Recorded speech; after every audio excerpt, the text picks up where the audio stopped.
Ryan Reynolds here from Mint Mobile. I don't know if you knew this, but anyone can get the same premium wireless for $15 a month plan that I've been enjoying. It's not just for celebrities. So do like I did and have one of your assistants switch you to Mint Mobile today. I'm told it's super easy to do at mintmobile.com/switch. Upfront payment of $45 for 3-month plan, equivalent to $15 per month required. Intro rate first 3 months only, then full price plan options available. Taxes and fees extra. See full terms at mintmobile.com. Hey folks, it's Matt Zachary, and welcome to VAX On, a brand new weekly segment of my podcast Adaptations right here on the Offscript Media Network. Hey, I'm Allura Nanos. I'm a lawyer, a journalist, a mom of a teenage narcoleptic, and a professional big mouth.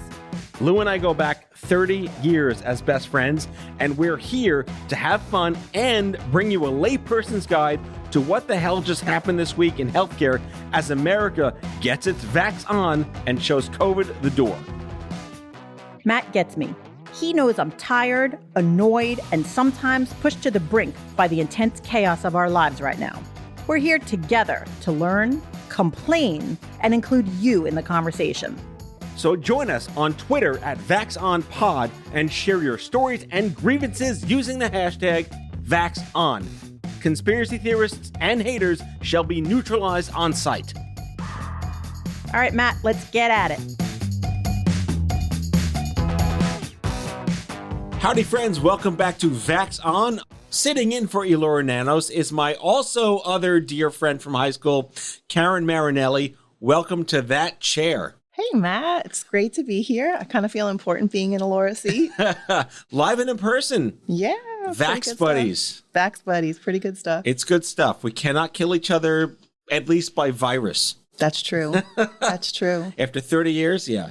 Pretty good. Yeah. I don't know. Between the two of us, we have about 18 lives, so we've got a few left. I mean, yes, but clearly, as I think we want our listeners to know that you kind of earned the spot, right? You don't ask for this shit to happen to you, but you kind of earned the spot. That's true. When you've got history going back to being, literally a kid. Yes. Right? We've known each other a long time. Yeah, exactly. So I first want to bring up what's been most relevant to me, seeing my wonderful little band camp crew kind of grow up, get all together, is you're one of the few people I know that isn't just raising a type 1 kid, but is so activated and so motivated to kind of tell everyone to go fuck themselves and show moms that they can do that too. Yeah, absolutely. I think that you can't go through any sort of major medical diagnosis without becoming an activist. It's just part of the job, right? You've got to advocate, especially as a parent, you've got to advocate for your kid.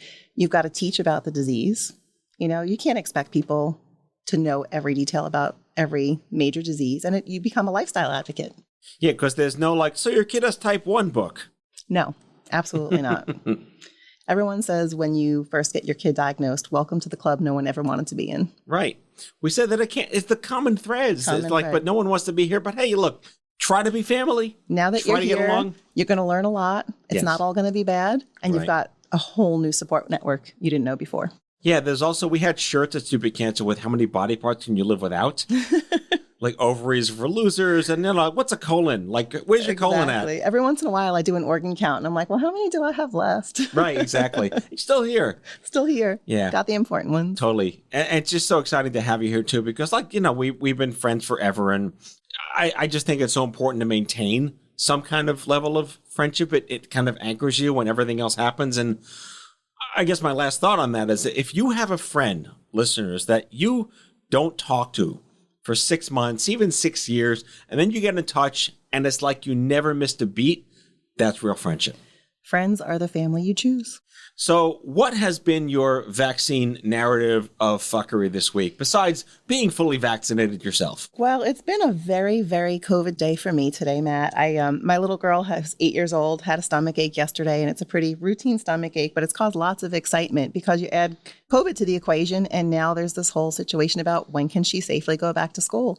And so it's been a lot of back and forth with doctors and school nurse. And so, yeah, a lot of phone calls, a lot of case management. And she's under 16 because they're opening up 16 and older soon, too, in New York. Yes, they are. We're in New Jersey. We're not there yet. Oh, that's right. Yeah, we're not there yet. Dear Phil Murphy.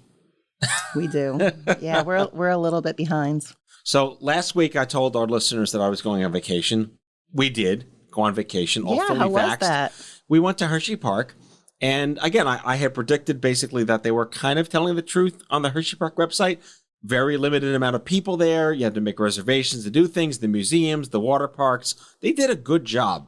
And at one point, there were a lot of people in line, but most people, I would say nearly all of them, actually on their own, kept 6 feet apart. That's really reassuring. It makes you feel like you can go back out in the world and you can do things when other people are following the recommendations too. I was expecting someone to be running through the hotel, yelling at people to put their masks over their noses. But to be honest, Jess and I, my wife, we were really impressed at the level of just respect and compliance for other people's well-being. It gives you a little faith in humanity, doesn't it? To think that we're going to be able to pull this off and have some normalcy again. Well, there's either me or us, right? Which side are you on? I like the us idea. I like the idea of us being in it together, right? Everybody looking out for each other and making it a world we can kind of get back to together. I mean, me's good when you want to drink. You can own your me, but let's worry about us. I like that idea.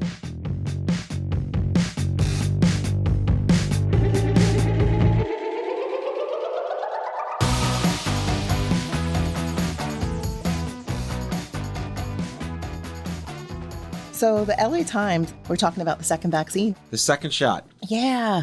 Oh my gosh. A lot of people are really finding that the second shot really is a doozy. And young people more so than older people. Did you see that article? I did. And I had the opposite effect. The first shot for me, I was under a blanket for 24 hours, maybe closer to 36 hours.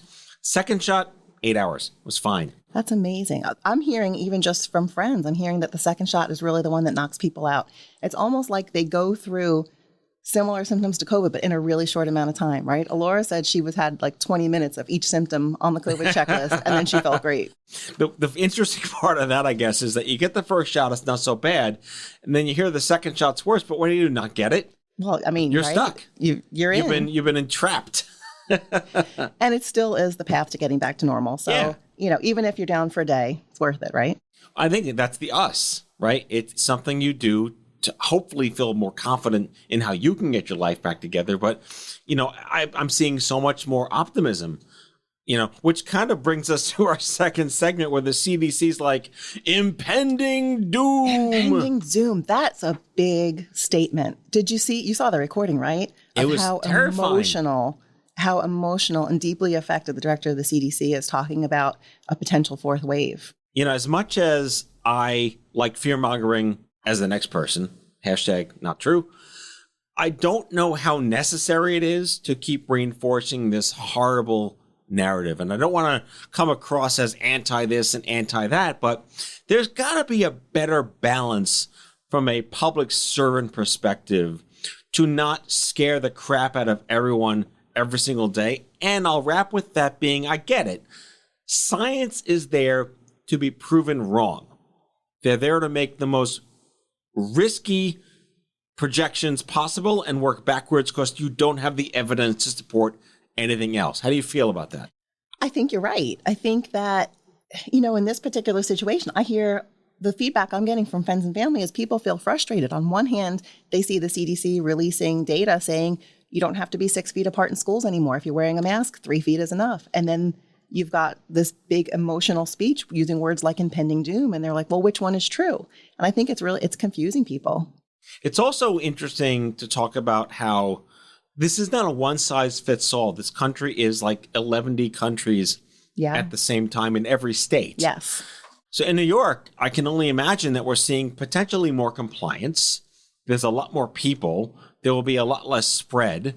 And to the extent that there's way more awareness amongst the New York City community that we're going to be safer together versus, let's say, an area, in, I don't know, I'll just pick on Florida. Why not? Let's pick on Florida. Florida man's an easy target. Florida, easy target. Are they going to see the same levels of safety and security, or is this fourth wave limited to a California or a Michigan? How do we start to look at the red, blue, without being political, in terms of where the threat really lies? Yeah, it's interesting too. And I think that when you look at some of the data from places like Florida, it baffles people because at times the numbers really haven't supported the disaster that we thought it should have been. Right. Well, we talked last week about how California and Florida took two completely separate paths and ended up with the same data. Isn't that amazing? Yeah. And then also in the news, are you hearing that there's all these stories of people dying and from the COVID vaccine? But when you actually go and research it, it's not really happening. So how are these stories getting out about deaths that aren't happening? I mean, this is all piggybacking off the CDC's fear-mongering and what they call the impending doom. Impending doom. We need to echo that. Impending doom. I think people just want to think that there's a conspiracy when there isn't, but at the same time, it's been proven that there's intentional disinformation, which is never good.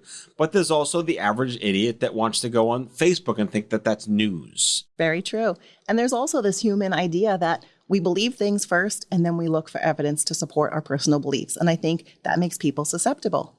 Guilty until proven innocent. Absolutely. Fact before fact, or fake fact before actual fact.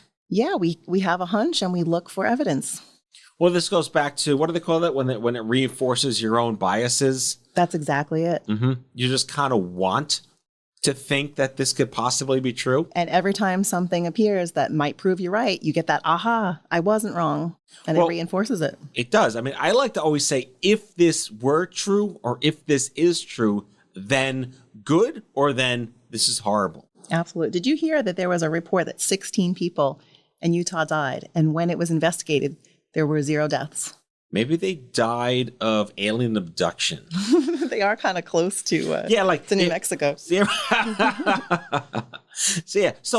is it a COVID death if you're already on kind of the way out and COVID kicks you over? And that's one of the things that came up in this article was there's a death rate, right? People are alive, people are dying. Are deaths happening after the COVID vaccine? Do they match the death rate without the COVID vaccine? And so far, it looks like those rates are awfully close. Right. And I remember we talked a couple of weeks ago that if you die from cancer, you don't die from cancer. Cancer is kind of the catalyst that made your organs fail. That's true. And yet, categorize it as an oncology death in cancer mortality. So is it a flavor of the month? Oh, they kind of died from COVID, but they were abducted by aliens before they died. So they really died of alien abduction.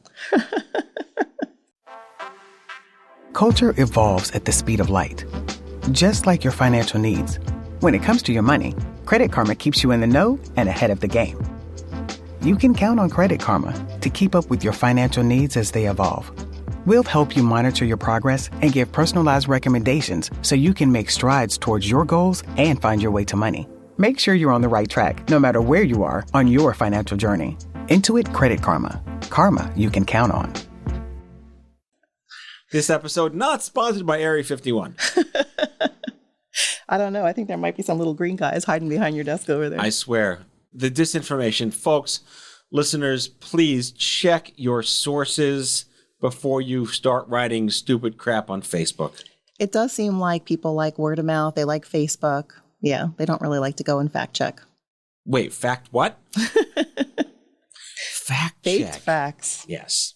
So as you know, the reason I'm here today is because Alora is on vacation. She's in the Dominican Republic having a fantastic time. She told me that she actually feels safer in the resort that they're in than she does here in the U.S. Isn't that amazing? I'm not surprised, and yet I'm kind of surprised. But then again, she's in South Jersey. What did they do down there that made her feel so much more secure? Or is it like there's just no Americans? She said she feels like it's because there's so few Americans. I know the people are pretty well masked. The precautions are pretty safe. Everyone's compliant. She's really enjoying herself and having a good time and really, really thrilled that she could get the vaccine because it's opened up this possibility for her family. She and her husband. And her son. Yes, and her son were fully vaccinated. Yeah. Yeah, but so this opens up a whole conversation of like concierge tourism. We discussed last week how some of the cruise ships are making like vaccine only trips and they're selling out like wildfire, which are possibly creating with Alora's lawyer head, some kind of freedom and liberty thing. Like, I want to go on the boat, but they're a private business. They can choose no shirt, no shoes, no vax, no service. They can. So CNN put out a piece basically saying, find out what countries are actually welcoming Americans. So there's actually a really big list. I was really surprised at how many countries are willing to let Americans in. Willing is the magic. Willing. And I was also really curious under what terms. And as I was reading through the list, it really seems like a PCR test is the magic bullet. If you want to travel right now, that's what's going to get you into the majority of the countries that are accepting Americans.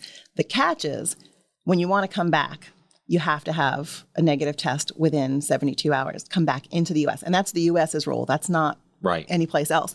And so if you're going to travel, you have to be sure you can secure that test before you come back.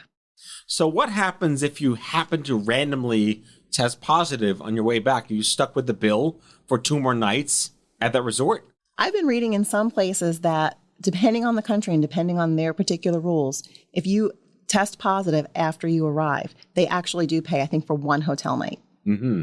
But, you have to actually go country by country and read the fine print. So testing negative or positive on your way home, is that done at the airport before you take off? Is that done at customs when you land and then you're stuck at JFK? That's a question I have for Alora when she gets back. I want to know how she did that on her vacation. Did the resort offer it? Was it at the airport? Was it after they landed? I really don't know.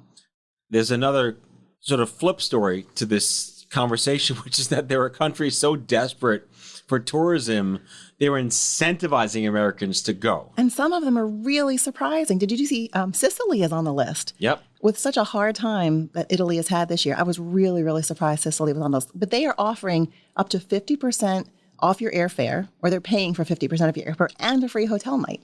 That's an amazing incentive. But the COVID test still prevails. You still have to pass these other biological... You still have to follow... Yeah, you absolutely still have to follow the rules.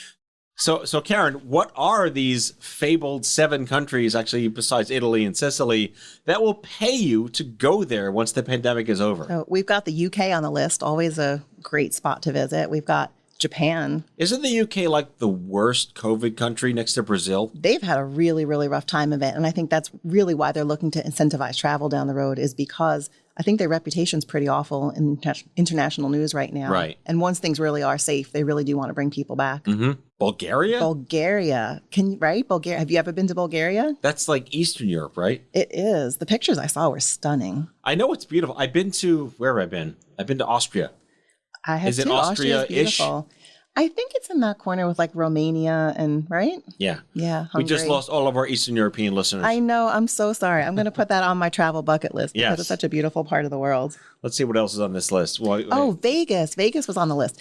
Wait, there's a domestic destination on this list? There's a domestic destination on this list. And I have to say, I'm particularly excited about the Vegas one because I've got a personal connection there. My normal day job is in the gambling and casino and lottery industry, and we've been hit really, really hard. And I'm excited that Vegas is finding ways for people to come back safely because it's going to bring a huge industry back up. And it's tourism and it's casino and it's a lot of the jobs that you would imagine on the ground, but it's also a lot of technology jobs. It's also a lot of manufacturing jobs, and it's all the HR and the accountants and all the people who support them. It's a huge industry, and I'm excited for that one to come back. And Mexico on the list, of course. You can't not have Cancun or Cabo. Who doesn't love going to Mexico? It's one of the most gracious countries. I think one of my favorite trips ever was in Mexico. I just think that they do tourism right. They really do. I just think it's, go back to how we started the segment, that countries are willing to welcome Americans back because we are the most disgustingly toxic culture in many cases sometimes. Well, we bring our money with us, right? We got the green. And I guess we have to be grateful they want us back after this year.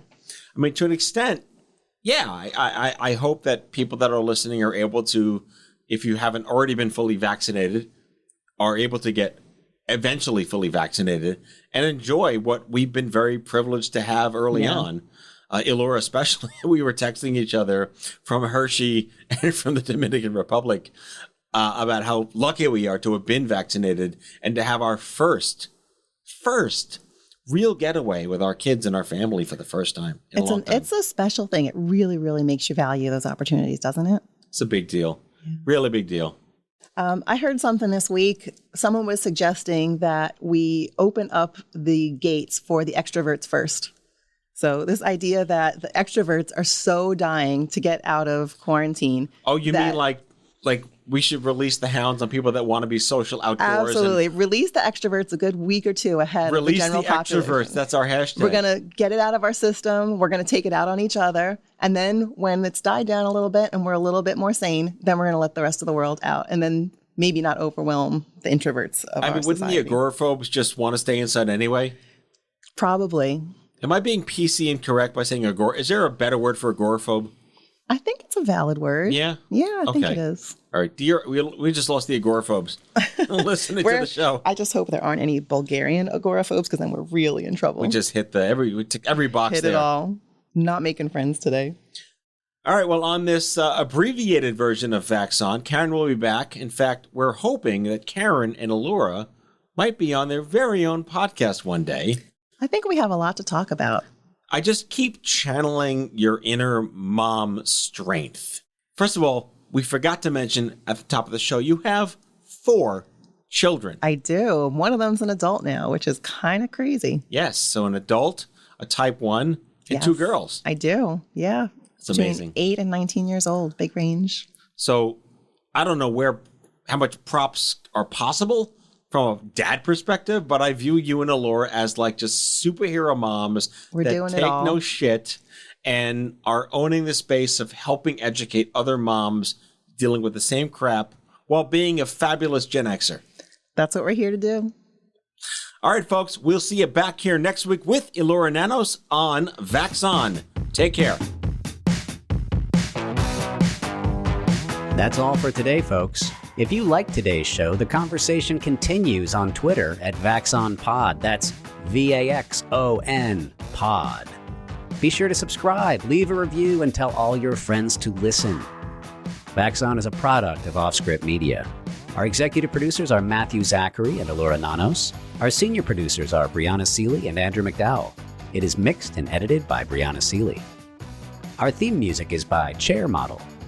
For advertising and media inquiries, email media@offscript.com. Hit us up at contact@offscript.com to share comments, feedback, and make recommendations. For more information, visit offscript.com.